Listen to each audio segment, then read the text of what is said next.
시청자 여러분 안녕하세요. 손정학 교수입니다. 지난번에 우리 인채영 본부장님 모시고서 원자력 이야기 재밌게 들었습니다. 우리 구독자분들의 반응이 나름 괜찮았습니다. 그래서 2부 찍는다 했었죠. 그래서 오늘 2부 시작하도록 하겠습니다. 그래서 오늘 바쁘신데도 불구하고 우리 인채영 본부장님 다시 모셨습니다. 이렇게 와주셔서 너무 고맙습니다. 아닙니다. 네. 불러주셔도 아닙니다. 우리 구독자들 분들에게 많은 도움이 됐고 재미도 있었을 것 같고 호기심도 있었을 것 같습니다. 이어서 한번 말씀 나눠보죠. 네. 그죠? 자, 지난번에 이제 1화 정말 재밌었어요. 네. 어떻게 해서 그 월터 네. 박사라는 분께서 네. 그죠? 이렇게 두 개를 비교해 주시고 뭐 네. 이야 국무회의 참석하고 네. 그죠? 어디는 피라미드 형이 아니 뭐지? 네. 첨성대 형이고 네. 어디는 또 돔 형식이고 네. 이제 또 우리도 약간의 네. 견눈질 지식은 생긴 것 같습니다. 네. 그런데 실은 대전에도 우리 원자로가 있죠. 실험용. 네, 맞습니다. 하나로라 하던가요? 네, 하나로 연구용 원자로가 그렇죠. 있습니다. 그다음에 또 뭐 서해안, 동해안 네. 다 이제 원자로가 있어서 네. 이제 좋은 점도 있지만 또 한편으로는 네. 안정성 문제에서 많은 걱정도 있는 것도 실은 네. 숨길 수 없는 사실 아니겠습니까? 네. 자, 그랬을 때 네. 방사성 또는 원자로로 인해서 생긴 지금까지 피해도 있었을 것이고 네. 주요한 피해가 있었다면 어떤 것이 있을까요? 보통 이제 큰 원자력 발전소 사고라고 하면 그렇죠. 이제 보통 사고라고 하는 게 이제 여러 등급이 있는데요. 네. 아주 이제 가장 심각한 사고라고 일컬어지는 것들이 몇 가지가 있습니다. 네. 대표적인 게 여러분들이 잘 아시는 그 뭐 미니 시리즈 드라마로도 나온 체르노빌. 체르노빌 그죠? 네, 당시에 소련, 소련, 지금 우크라이나 지금 지역에 우크라이나죠. 체르노빌 지역에 있던 원자력 발전소가 이제 녹아내리고 네. 방사선 물질이 이제 유럽 전역에 퍼지는 그렇죠. 큰 사고가 있었고요. 사실은 이제 그만큼 널리 알려져 있지는 않지만 체르노빌이 1986년도에 사고가 났었고요. 네. 1979년에 네. 미국의 트리마일 아일랜드라고 TMI라는 원자력 그 섬에 있는 원자력 발전소가 네. 체르노빌하고 유사하게 원자로 오심이 녹는 사고가 있었습니다. 미국에서 사고가 있었군요. 예, 그게 이제 흔히 말하는 중대사고, 원자력에서는 제일 심각한 사고를 중대사고라고 부르는데, 예. 그게 이제 첫 번째 중대사고라고 얘기할 수 있고요. 그렇군요. 다만 다만 그 결과에 사고의 여파가 너무 달랐던 거죠. 러시아하고 러시아하고 미국의 경우 어떻게 차이가 있었죠? TMI 원자력 발전소 같은 경우는 아까 1편에서 교수님 말씀하셨던 그 돔 형태 그 구조물이 아주 튼튼하게 잘 버텨줘서 예. 그 원자로가 녹음으로써 나오는 방사선 물질들이 그 돔 안에 다 갇혀 있고 밖으로 나오질 않았습니다. 다행이네요, 정말. 네, 천만다행으로 그래서 이제 그 주변에 사는 분들이나 예. 뭐 이런데 환경에 영향을 크게 주질 않았고요. 그랬군요. TMI 체르노빌은 체르노빌. 그에 반면에 예. 러시아 원자로는 좀 이제 설계가 좀 다릅니다. 설계 기능이 좀 자체가? 다르고, 예. 그래서 그렇게 보호하는 구조물이 없었기 때문에 설마 했군요. 예, 속수무책으로 밖으로 나간 거예요. 그 피해는 어마어마했었잖아요. 어마어마했죠. 예. 지금도 여전히 이제 뭐 사고 여파가 있는데 그린 거구나. 그 두 개가 이제 가장 큰 사고라고 보이고 그 이후에 이제 예. 최근에 우리가 실감한 건 후쿠시마. 그렇죠. 일본 후쿠시마에서, 원전 그죠? 예. 그 쓰나미 있을 때 지진하고 그거죠? 쓰나미, 예. 쓰나미에 의해서 이제 전력계통이 완전히 맞아요. 상실되면서 예. 해결료가 다 녹는 이제 중대 사고가 생겼고요. 그런 것들이 이제 보통 원자력 발전소에서 얘기하는 큰 사고. 제일 큰 사고들. 보통 이제 원자력 발전소에서 사고라고 얘기하는 것들은 예. 해결료 우라늄이 들어있는 이제 해결료를 가지고 원자 핵이 깨지는 핵분열 현상을 이용해서 이제 열을 네. 만들고 그렇죠. 그 열을 뽑아서 이제 전기를 만드는 게 맞아요. 원자력 발전소인데 네. 그 핵분열 과정에서는 반드시 다른 원소로 바뀌면서 예. 이제 방사선 물질이 나오게 됩니다. 근데 그게 평소에는 해결료를 감싸고 있는 이런 튜브 안에 들어있기 때문에 아무 문제가 없는데 혹시 해결료가 손상을 입게 되면 그렇죠. 이제 그런 것들이 밖으로 새 나오게 되는 거죠. 근데 그게 뭐 여러 가지 보호 계통이 있기 때문에 새 나오더라도 이제 그 안에는 오염될 수 있지만 네. 그걸 보호하는 겉에 뭐 뭔가를 두르고 있으니까 그 밖으로는 안 나오게 되고 그렇죠. 또 이게 깨지면 또 밖으로 최종 방어막이 또 막고 있고 이렇게 이제 여러 겹으로 안전 계통을 구성을 하고 있습니다. 그렇군요. 그래서 이제 수치적으로만 보면 예. 그런 후쿠시마 같은 사고가 일어날 빈도, 확률이라고 할까요? 빈도값이 보통은 이제 요즘 최신 원자로 같은 경우는 100만 년 운전하면 한 번 정도. 100만 년. 100만 년에 한 번 100년이 정도. 아니라 100만 년. 그래서 이제 공학자들이 보기에는 예. 굉장히 안전한 공학적인 시스템이다라고 보는데 또 우리 주민들이 느끼는 감정은 다를 수 완전 있잖아요. 다릅니다. 그래서 그죠? 이제 주민들이 보기에는 뭐 100만 년에 한 번이라도 지금이면 어쩌나 말이야. 그치. 예를 들어서. 예, 영은 아니지 않느냐. 그렇죠. 하필 지금 나면 어떡하냐. 맞아, 이런 맞아. 그런 건 당연히 걱정을 뭐 할 수 그런 있겠죠. 걱정하시는 건 어쩌면 당연한 거고요. 그렇겠죠.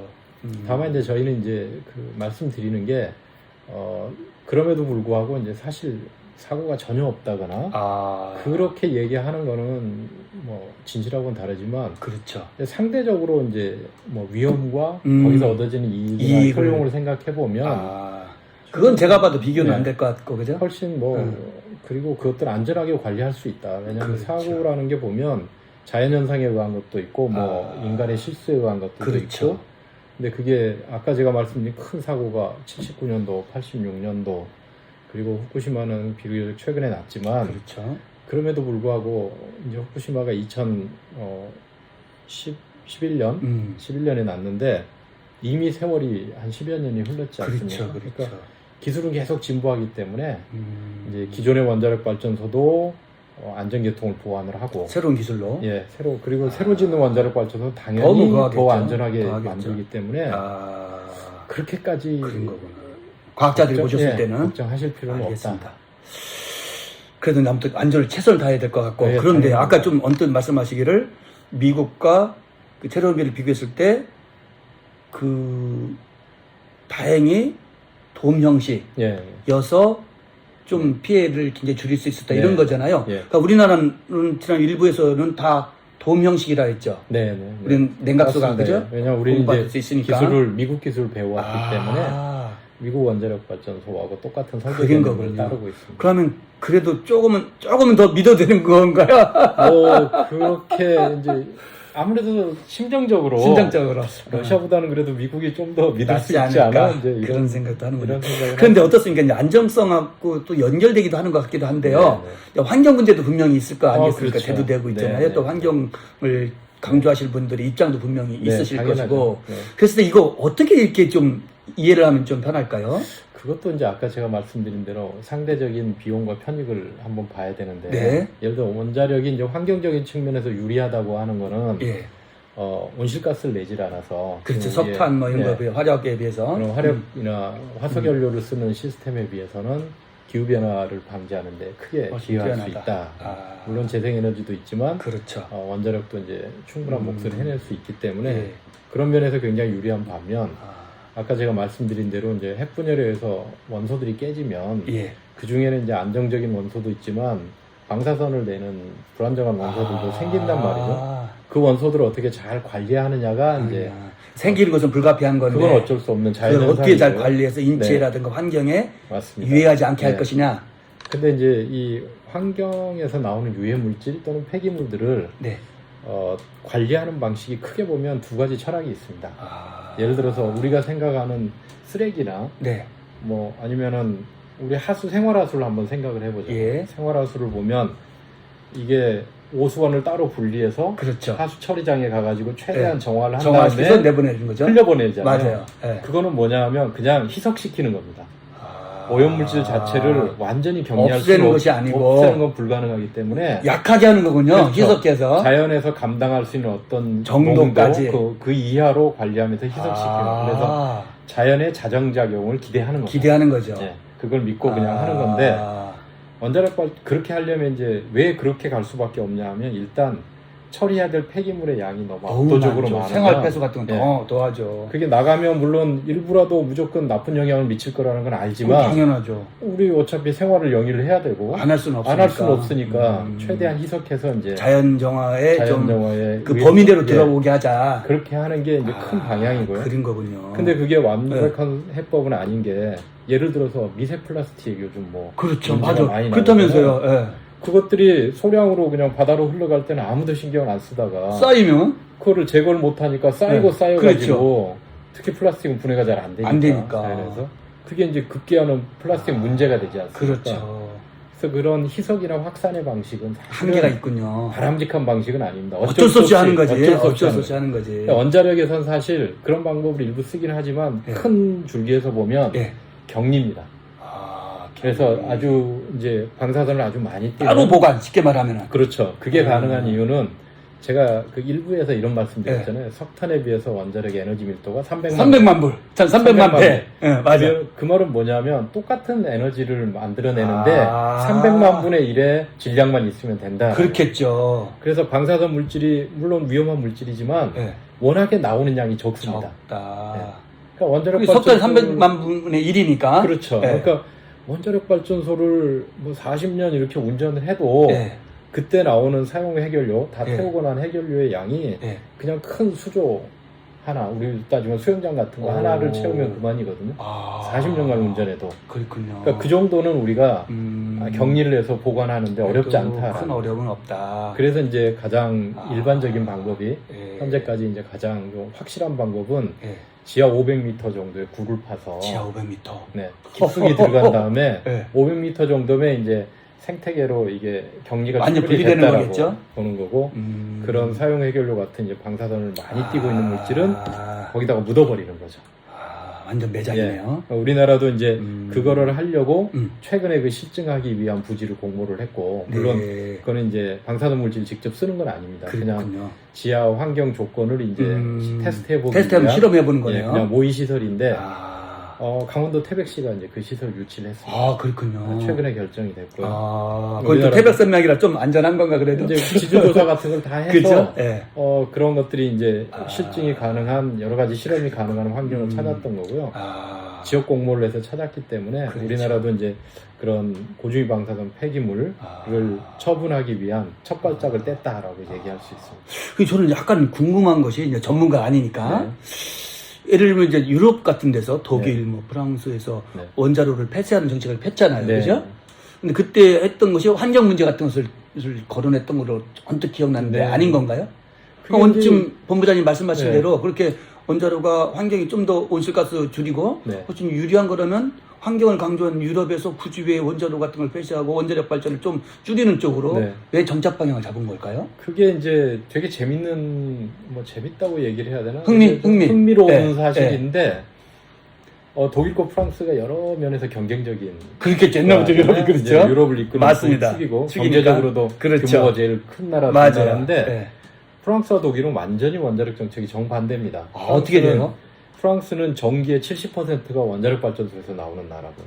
우리나라는 어느 정도죠? 우리나라는 30% 정도. 우리보다 훨씬 많네요. 예. 그런데 오. 독일은 이제 탈원전 정책을 해서 그렇죠. 원자력 발전소를 최근에 이제 마지막 원자력 발전소까지 문을 닫았어요. 메르켈 총리 때 이렇게 했다는 거죠? 예. 그게 이제 후쿠시마 사고 이후에, 이후에 이제. 사실 메르켈 총리도 원래는 원자력 이용에 대해서 긍정적인 입장이었어요. 그분이 원래 과학자 출신 맞습니다. 아니신가요? 과학도 그죠? 물리학도기 때문에. 네. 아. 근데 이제 어느 정도 이해도는 있으시겠네요. 근데 이제 국내 여론이나 뭐 음. 독일은 또 대표적으로 정치 시스템이 연정으로 가기 맞아요. 때문에 예. 녹색당이 연정에 들어가 있고, 그렇겠죠. 그래서 이제 환경부 장관은 항상 녹색당 출신. 아, 맞아. 그 얘기 들었습니다. 그러니까 예. 이제 그런 정치적인 그런 또좀 지형도 반영이 있고, 됐군요. 그래서 독일은 이제 탈원전 정책으로 갔던 거고 프랑스는 친원전 정책으로 갔던 거고 갔던 거군요. 그거를 10년, 20년 하고 나서 현재까지의 결과를 놓고 보면 예. 온실가스를 줄이는데 성공한 나라는 프랑스고요. 아, 오히려? 예, 독일은 친환경 정책을 한다고 북해에다가 풍력 발전을 그렇게 그러니까, 하려고 했는데 유럽에서 제일 온실가스를 줄이는데 제일 열등한 나라 중에 하나입니다. 독일이? 예. 어, 왜냐하면 좀, 그 사람들이 처음에 원자력을 줄이겠다고 했을 때는 어떤 그 보관이 있었냐 하면 예. 러시아에서 들어오는 값싼 천연가스, 천연가스를 쓰겠다는 가스가 있었으니까. 게, 예, 예. 그게 보관이었는데 아. 이게 갑자기 우크라이나 러시아 전쟁 이런 우크라이나 거- 전쟁이라니까. 그렇겠죠. 그 폐쇄되고 뭐, 네. 안 주고. 응. 그래서 이제 기후 정책에서도 사실은 독일은 뭐 저희가 보기에는 실패한 사례고요. 아. 그게 급기야는 경제에도 영향을 미쳤고. 그리고 요새 독일 경제도 많이 안 예, 좋아졌다는 거죠. 에너지 가격이 이제 굉장히 높아진 것도 최근에 예. 부부장님 제 아시는 분이 독일에서 공부하신 분인데 네, 네. 독일 다녀오셨는데 네. 호텔에서 추워서 못 자겠대요. 전기가 그렇게 어렵다는 거예요. 그래서 그 선진국 그 모범 제조국가 아닙니까, 그죠? 그렇죠. 저는 실은 이걸 믿어야 되나 뭐 그럴 정도 의문도 들을 정도였었거든요. 실제로 그렇죠. 뭐 유럽이 이제 우리나라처럼 겨울이 춥지는 않으니까 예. 난방 시스템이 좀 뭐 우리보다는 약하죠. 약한 기본적으로 것도 있는데 음. 실제로 독일의 에너지 가격이 엄청나게 비싸요. 그러니까 전기가 비싸서 막 예. 전력한다 하더라고요. 왜냐하면 이제 재생에너지가 아직은 여전히 비싼 에너지고 아직은 그 본궤도까지 올라오지는 예. 못한 거죠. 그거를 활용하면 당연히 이제 누군가는 부담을 해야 되기 때문에 그렇죠. 그게 이제 비용이 올라갔는데 그거에 대한 보완책으로 사실은 값싼 천연가스를 섞어서 쓰겠다가 원래 보관이었는데 그게 그게 이제 안 뜻대로 안 된 되니까 거죠. 어려움에 빠진 거군요. 네, 네. 결국 그것이 산업까지도 연결되고 그렇죠. 에너지가 산업의 기본이니까 맞습니다. 예. 그런 어려움 참 뭐 하나가 우리가 선택하기가 네. 쉽지가 않은 것 같습니다. 환경부재도 소중한 것이고 네. 우리의 산업발전도 소중하고 전기도 소중하고 맞습니다. 진짜 서로 안전 최선하면서 사회적 합의를 잘 이끌어 나가는 네. 그런 것도 중요할 것 같습니다. 맞습니다. 예. 그런데 본부장님 네. 우리 원자력 연구원이 실은 세계적 연구원이 됐다는 거잖아요. 네, 그죠? 저희는 그렇게 잡아오고 그죠? 아까 있습니다. 원자력 산업도 우리가 5등까지 네. 갔다는 것이고 네. 자 그러면은 우리 원자력 연구 그 관련된 시설들이 네. 대전에도 있고 본원이죠. 네. 네. 근데 경주의 방패장 쪽인가요? 예, 경주 예, 쪽에 예. 있고. 네. 근데 또 우리 정읍 예. 부안 정읍이 정읍입니다. 정읍이죠. 정읍에도 있고. 네. 그럼 그쪽 지역민들도 굉장히 불안할 수도 있고 어려움을 겪을 수도 네. 있잖아요. 아무튼 네, 네. 그래서 그분들을 위한 또는 그 지역 사회를 위한 뭐 활동 같은 것도 있을 수 있나요? 뭐 그게 꼭 분원이라서가 아니라 네. 저희는 이제 원자력에 대해서는 아무래도 뭐 주변에 계시는 분들이 불안해하는 요소들도 있고 네. 그리고 이제 또 다들 어렵게 느끼시잖아요. 맞아요. 내용이- 정서적으로 예, 정서적으로 맞습니다. 저게 뭐 뭔지 모르는데 뭔지 모르니까 찝찝하죠. 너무 복잡하고 맞아요. 뭐 우리도 네. 모르는 뭔가를 저 그 사람들이 있죠. 하고 있는 것 같다 맞아요. 이런 느낌이 있어서 아, 저희가 하는 일을 잘 알려드리고 이제 음. 주민들하고 소통하는 활동을 열심히 하고 있습니다. 그리고 뭐 저희 나름대로 이제 지역 사회에 기여하기 위해서 하고 여러 가지 활동들을 하는데 음.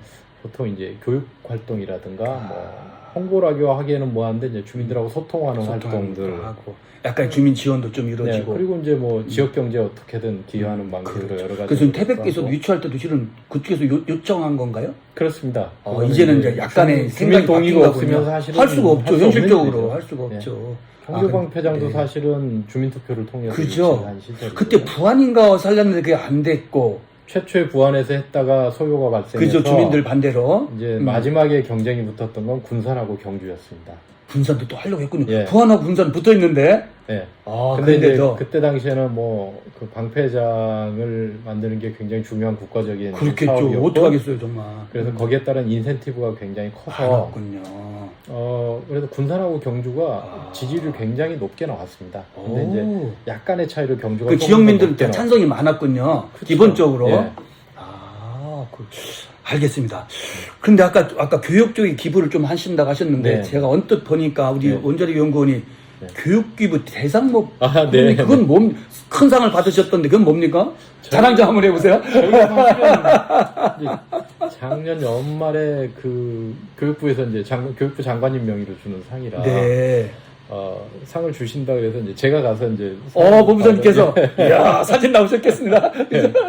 뭐 이런 그 서울의 이제 코엑스에서 예.